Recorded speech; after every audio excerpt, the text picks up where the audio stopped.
Investigan as causas dun incendio rexistrado a pasada tarde nunha vivenda abandonada na Boliña, no concello de Boiro. O inmoble era frecuentado por ocupas. Que tal? Moi boa noite. Repasamos outras novas en titulares. Os votos de BNG e PSOE en Pontevedra sacaron adiante unha moción socialista para reprobar a vicepresidenta da Deputación. Luisa Sánchez reclamou habilitar frecuencias de AVE entre Vigo e Madrid que non parasen en Pontevedra. Castelao Grafista facsímile a mostra que xa se pode visitar na Illa da Arousa. Esta mañá foi inaugurada no Auditorio Municipal no marco da conmemoración do ano Castelao deste 2025. Miaño celebrou esta fin de semana a súa festa do viño. Na 24ª edición a cita contou co actual presidente da Real Federación Española de Fútbol, Rafael Louzán, como pregoeiro. Nin a chuvia foi quen de restar afluencia á Feira Medieval de Noia, onte pechaba unha das edicións máis multitudinarias dos últimos anos. Estamos nas novas do día, comezamos.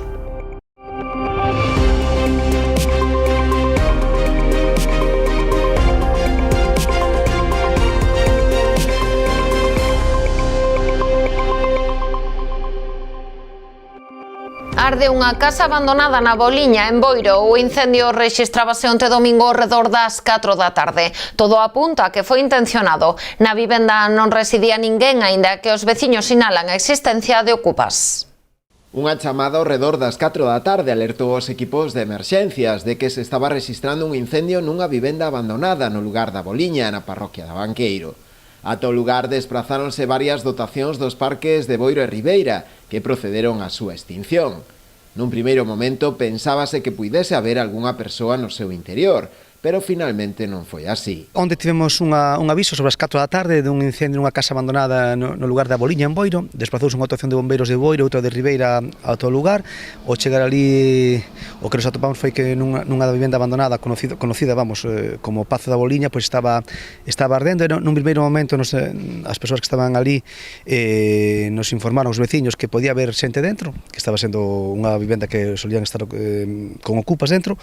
Fixose unha revisión da mesma, non se atoparon personas dentro e procedeuse a extinción sen máis problemas dunha vivenda abandonada con restos de basura e diferente material combustible que había no interior. Aínda que polo de agora se descoñecen as posibles causas do incendio, todo apunta a que foi intencionado, xa que a vivenda, aínda que está abandonada, había presenza a diario de ocupas. As causas descoñecese, como che digo, había basura, unha vivenda antigua, con madeira, non descoñecemos as causas do incendio. Ademais dos bombeiros, participaron tamén no operativo Garda Civil e Policía Local de Boiro. Seguimos falándolles de sucesos, concretamente do rescate a 2 tripulantes dun veleiro que navegaba polas inmediacións da illa de Bensa, preto de Cabo de Cruz. Ao parecer, a embarcación sufriu unha avaría no motor e quedou á valga e acabou colidindo contra unha batea. Ata o lugar desprazáronse efectivos do Servizo Marítimo da Garda Civil e a Salvamar Regulus, con base no porto de Ribeira, que procederon ao rescate dos 2 ocupantes do veleiro que foi remolcado ata o porto crucense. A Xunta de Galicia vende a adxudicar o contrato de explotación, mantemento e conservación da estación depuradora de augas residuais da Pobra para os vindeiros 2 anos por máis de 1,6 millóns de euros.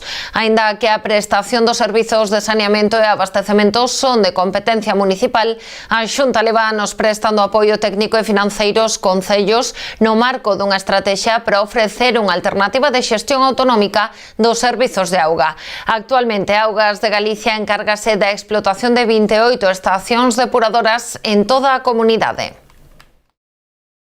En Pontevedra, os votos de BNG e PSOE sacaron adiante unha moción socialista para reprobar a vicepresidenta da Deputación.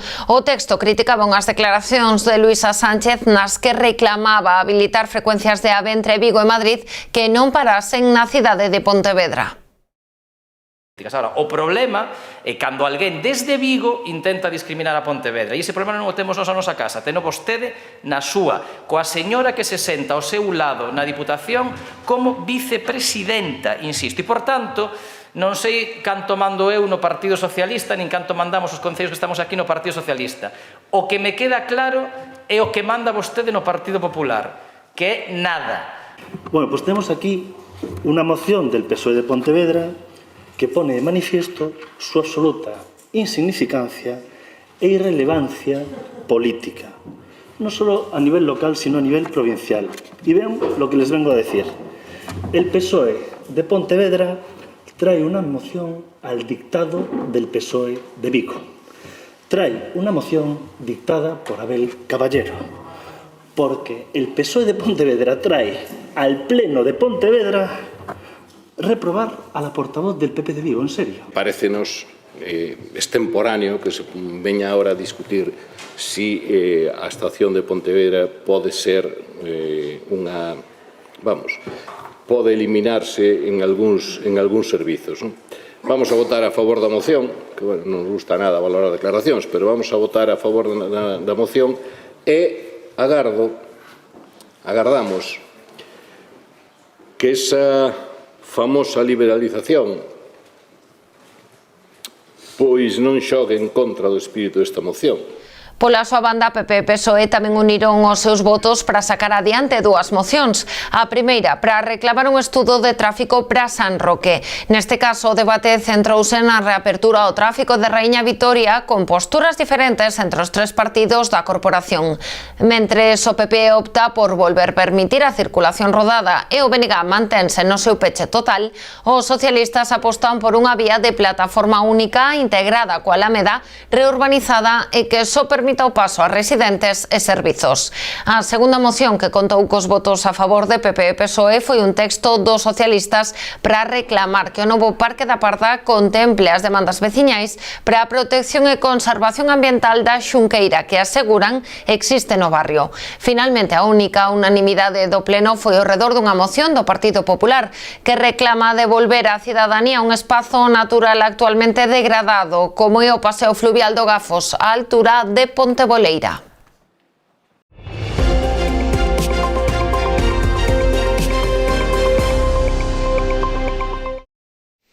Éxito da campaña especial de doazón desenvolvida esta fin de semana en Boiro. A unidade móvil de A2 rexistrou un total de 133 doantes que permitirán incrementar as reservas dos bancos de sangue para asistir a intervencións cirúrxicas, transplantes e tratamentos oncolóxicos. As cifras falan por sí soas e dan conta da solidariedade dos boirenses. A campaña especial desenvolvida entre o xoves e o sábado pechouse con 133 doazóns de sangue. O balance de donacións que tuvemos este pasado fin de semana entre o xoves e o sábado e os resultados que arroxamos, pois, obtuveron un total de 133 donacións, creo que é unha cifra importante e, para entender a importancia deste acto solidario, señalar que nas participacións alcanzadas, pois, vainse a dispoñer de glóbulos roxos para 66 intervencións quirúrgicas, para 66, un dato importante, non? Tamén vai haber plasma para 13 trasplantes de órganos e plaquetas e 26 para tratamientos oncológicos. Entonces creo que son as cifras importantes e de aquí dar as gracias aos veciños e veciñas de Boiro por este acto solidario, non? E que foran a donar e que tuveramos estas cifras, non? Estes datos veñen confirmar a tendencia marcada por Boiro nos últimos meses, a cabeza da comarca en doazóns e cunha taxa moi por riba da media galega. O Concello de Boiro vende convocar un proceso selectivo para a cobertura dunha praza de administrativo. O sistema de acceso será mediante concurso ou oposición e as funcións a desenvolver serán a tramitación de expedientes e procesos administrativos, confección e manexo de ficheiros, informe de expedientes e redacción de informes, propostas e actas. Os aspirantes deberán cumprir uns requisitos xerais como ter nacionalidade española, estar en posesión do título de bacharelato ou técnico equivalente e non ter sido despedido mediante expediente disciplinario de ningunha administración pública. As bases e información relativa ao proceso están disponibles na web municipal. As administracións locais da provincia de Pontevedra están convidadas a participar no Congreso polo 40 aniversario do Consello de Contas. A cita, que se celebrará na Coruña os días 15 e 16 de setembro, foi presentada esta mañá no Pazo Provincial Pontevedrés. Interesante congreso que vai a permitir a todas as corporacións locais ter a oportunidade da man dunhos moi bons poñentes, pois dialogar sobre todos esos retos que temos na administración local, dígase desde o ámbito das súas competencias, dígase da parte de financiamento, todo o que ten que ver con controis internos e externos. Fundamentalmente de lo que estamos hablando es de gobernanza, de tramitación de procedimientos, de transparencia, de rendición de cuentas, de financiación, etcétera. Y de eso es de lo que va este Congreso. De lo que va este Congreso, pues será fundamentalmente del debate sobre la cuestión competencial, que ya saben ustedes que es una amalgama de competencias que sumadas unas a otras a veces se solapan y en ocasiones eclipsan, de forma que no llegamos a cumplir con todo el contenido competencial que tenemos para cada una de nuestras administraciones. También se hablará de la nueva fórmula de administración local y su financiación, del coste efectivo de los servicios, de la gestión colaborativa y de los gobiernos intermedios o del control externo local y del papel de colaboración. Con nome de Congreso 1985-2025, 40 anos de bases de réxime local e do control externo local en Galicia, a Xuntanza concentrará conferenciantes de primeiro nivel, dende membros de universidades a persoas vinculadas coa OCDE ou a Comisión Europea. Terá lugar de xeito totalmente gratuito no Palexco da Coruña. Na Xuntanza dialogarase sobre a xestión dos recursos públicos e sobre cuestións como a distribución de competencias, o financiamento da administración local, a xestión colaborativa e o papel dos gobernos intermedios, a transformación da xestión pública local ou os retos do control interno e externo na xestión dos recursos. Facemos unha pausa para a publicidade, voltamos de contado.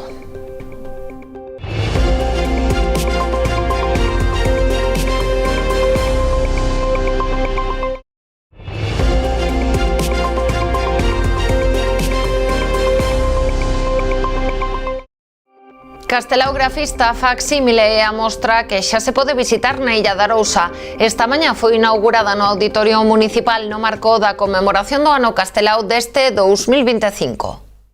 Unha mostra que ven a analizar todas as facetas deste rianxeiro maravilloso que a través das súas publicacións no xornalismo dos anos 20 deixou plasmados todas as súas inquedanzas e os seus intereses pola cultura galega, polo idioma, pola xente, a preocupación pola economía dos galegos, a preocupación tamén polos emigrantes, quedou plasmada nesta serie de facsímiles que estarán aquí. Aproveitando que é o ano Castelao, pois agradecerlle á banca e máis á Fundación pois que hoxe podamos desfrutar todos os veciños e visitantes da Illa de Arousa deste magnífico exposición. Ademais é unha exposición.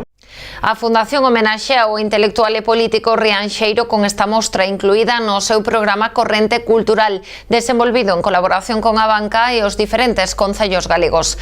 A exposición, que conta con pezas procedentes das coleccións de arte de a banca e a Fundación, compónse dunha escolma de obras nas que se reflicte a evolución tanto do compromiso ético, social e político do artista rianxeiro como dos seus recursos plásticos e o seu gusto pola ilustración. Poderase visitar ata o vindeiro 28 de agosto de luns a venres en horario de 9 da mañá a 8 da tarde no Auditorio Municipal da Illa de Arousa. Tamén se enmarca na iniciativa Cultura por Alimentos, que a Fundación leva a cabo en colaboración coa Federación Española de Banco de Alimentos e que pretende achegar alimentos de primeira necesidade aos bancos de alimentos locais. A entidade invita aos visitantes a colaborar con esta iniciativa a través da doazón de produtos non perecedoiros ou visitar a mostra. Meaño estivo esta fin de semana de festa. O Concello celebrou a 24ª edición da súa Festa do Viño, unha cita que contou co actual presidente da Real Federación Española de Fútbol, Rafael Louzán, como pregoeiro. Cada ano é unha festa que se está consolidando, é unha festa que hicimos con criterio. Temos 3 zonas diferenciados, temos un stand con 22 bodegas daqui de Concello de Meaño. Temos unha zona de gastronomía e temos unha zona para a música. Entonces, estes días hai unha programación variada de as 22 bodegas, gastronomía e música. A inauguración foi todo un éxito. Tuvemos a magnífica actuación da Banda Unión Musical de Meaño con homenaxe que fixemos a Juan Pardo e foi un éxito. o sábado, enfocamos un poquinho as cofradías, temos a visita a 29 cofradías, hai cofradías de Francia, de Portugal, de Canarias, de País Vasco, de Cantabria, de Asturias, e este ano faremos o hermanamento coa cofradía do País Vasco, da Anchoa do Cantabrio, que ten a sede en San Sebastián. Eu teño que destacalo polo traballo que fan os viticultores e as bodegas, non? Ao final, ese é o resumen da importancia da transformación que tuvo toda esta gran comarca do Salnés en pro precisamente de algo que nos une, que é o mundo do viño. E hoxe, ademais, é unha gran industria que, de alguna maneira, reporta moitos beneficios para toda a comarca, non? Por lo tanto, bueno, pois vamos a seguir, todos que somos daqui, que queremos e que amamos o Salnés, seguir promocionando este viño polo mundo. Louzán tamén se incorporou como embaixador de honra do viño meañés. Pola súa banda, o director de la Vuelta, Javier Guillén, foi nomeado confrade de mérito. Como confrade de honra foi homenaxeado Julio Rodiño, hostaleiro de Meaño. En canto os membros de número foron José Barreiro, María Meis, María Luisa San Martín, José Manuel Arosa, Gloria Padín, Maite Galiñanes, Carlos Ribeiro e Mónica de la Fuente. Ademais deste acto de nomeamento das donas e cabaleiros, a carpa acolleu o acto de irmandamento coa confraría da Anchoa do Cantábrico, con sede en San Sebastián. A programación continuou coas actuacións de amigos do acordeón Rías Baixas, a charanga Lambique e o Grupo América. En canto ao aspecto máis centrado no sector do viño da festa, na cita estiveron representadas 22 adegas meañesas ubicadas en 20 stands, todas da denominación de orixe Rías Baixas. 16.500 vieiras servidas nos 4 días de festa e o balance que deixa a edición deste ano da Festa da Vieira de Cambados, todo un récord para a organización da cita. Durante a fin de semana, milleiros de persoas pasaron pola carpa do Paseo da Calzada para gozar do bivalvo elaborado en 4 receitas diferentes. Tradicional, o forno, que foi a opción máis popular, crocante con crema de cabaza especiada e en arroz meloso. Non faltaron vieiras, pero que si se esgotou foron as bandexas conmemorativas da festa. Ademais das degustacións, a programación incluiu 3 show cookings que tamén colgaron o cartel de cheo. As sesións correron a cargo do obradoiro da hostalería do Salnés, do cociñeiro Miguel Mosteiro e de Marcos Arufe. Dende a organización valoran tamén de xeito moi positivo a decisión de ampliar a festa unha xornada máis, ata os 4 días. A Illa da Arousa non faltou a súa cita coa Festa do Carme. O sábado, o Concello viviu unha cita multitudinaria congregando a milleiros de persoas dende a misa de campaña na lonxa á procesión marítima. De feito, máis de 300 barcos participaron no percorrido pola ría da Arousa para honrar a patroa dos mariñeiros. A chuvia respectou os actos durante todo o día, pero o vento e a previsión meteorolóxica de precipitacións para a noite levaron a organización a suspender a tirada de fogos de artificio. O espectáculo pirotécnico realizarase finalmente o vindeiro xoves.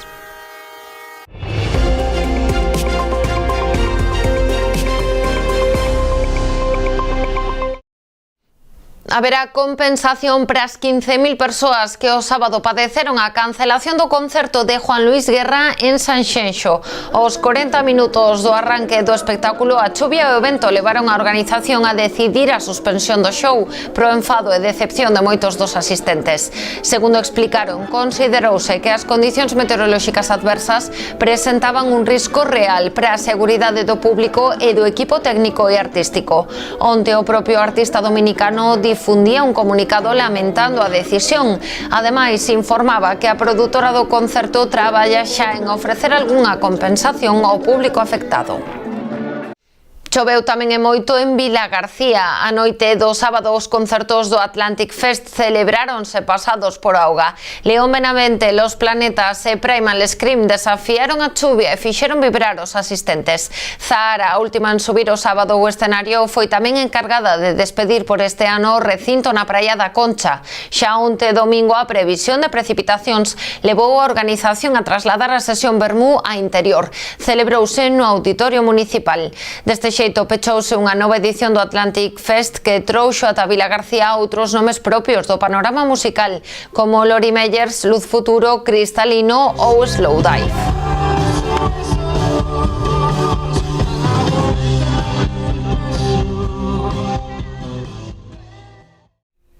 Boiro acollera esta fin de semana do 25 e 27 de xullo a súa concentración moteira. Ademais das habituais exhibicións da ruta mototurística, contará tamén con diversas actividades dirixidas a todos os públicos.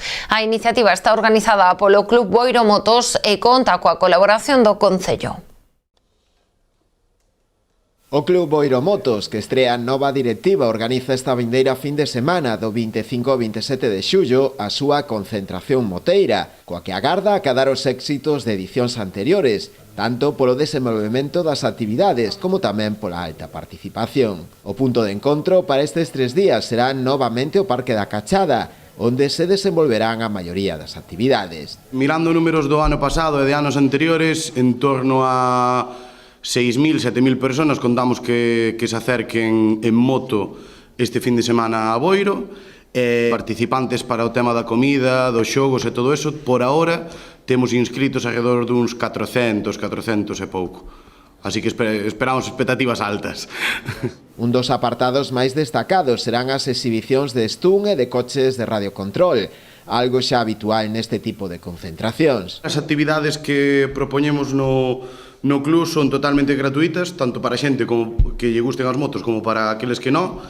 E sobre todo tamén temos actividades sobre todo para nenos, xa que fai bo tempo, verán, xente turista, etc. Que destacar que os 3 días da concentración se fai espectáculo de stun, tanto o viernes, o sábado e o domingo. Dende o Concello destacaron a importancia deste tipo de iniciativas que teñen unha gran repercusión económica no municipio. No Concello invitar a todo o mundo, os veciños e veciñas de Boiro, que se acerquen a este tipo de actividades, como dicían a directiva, pois son totalmente gratuitas e hai para todos os públicos, hai para nenos, para mediana edad e, bueno, con todo tipo de actividades, non? Con exhibicións, con gastronomía, con música. Ahora simplemente que o tempo nos acompañe, que estámoslo vendo que vai facer un bo fin de semana e que non teñamos ningún percance e que o domingo podamos disfrutar que tuvemos un fin de semana en Boiro ateigado de xente e con moitísimas actividades. Para máis información, os interesados poden consultar a páxina web da organización www.boiromotos.com. Noia pechou unha nova edición da Feira Medieval con gran éxito de público. A chuvia non afectou a afluencia de visitantes a pesares de que obrigou a suspender o desfile de fachos previsto pro sábado pola noite. Dende que abriu as súas portas o venres a media tarde, o mercado medieval instalado na Vila Noiesa con preto de 100 postos repartidos por todo o casco histórico foi un fervedoiro de xente. Artesanía, gastronomía, música e animación eran os principais atractivos da feira, onde este ano cobraron maior protagonismo os oficios tradicionais con exhibicións e obradoiros participativos para poñer en valor a profunda tradición gremial de Noia. A cantidade de postos, o ambiente, creo que o mellor está por vir agora pola tarde, non? A min o que máis me gusta son os postos de artesanía, que vamos agora para ir velos, e tamén pola tarde, non, a xuntanza cos amigos. Pois podes ver, esta é a zona das comidas, onde tes crepes, onde tes empanadas, bizcoitos, e despois tes a zona máis para arriba artesanal, de queixos, o sea, hoxe a aldea, hoxe e mañán, a aldea é un espectáculo. Tamén os torneos de cabaleiros centraron boa parte da atención do público, atraídos por estes espectáculos que recrean as xestas medievais. Xunto cos números de animación de rúa, os espectáculos de gran formato, concertos e exhibicións de cetrería completaron o programa dunha das feiras máis concorridas. Vamos a facer esa representación da cetrería na época medieval, por iso estamos aquí hoxe en esta feira de Noia. Vamos a voar algunhas aves das que se voaban antiguamente na época medieval. Antes era un arte ancestral, ¿no? que solamente os condes e os altos cargos se dedicaban a isto, ¿no? A facer cacerías co cafetería. E vamos a facer esa representación con varios tipos de aves. A chuvia aínda que obrigou a suspender algunhas das actividades previstas para o sábado noite, como o desfile de antorchas Portus Apostoli, non foi quen de restar ganas de disfrutar desta cita obrigada pros noieses e miles de visitantes, que cada ano se desplazan ata unha vila que mira o seu pasado recuperando a tradición. Ata aquí chegou o informativo de hoxe. A actualidade volve mañá a Canal Rías Baixas a partir das 9:30 da noite. Sexan felices.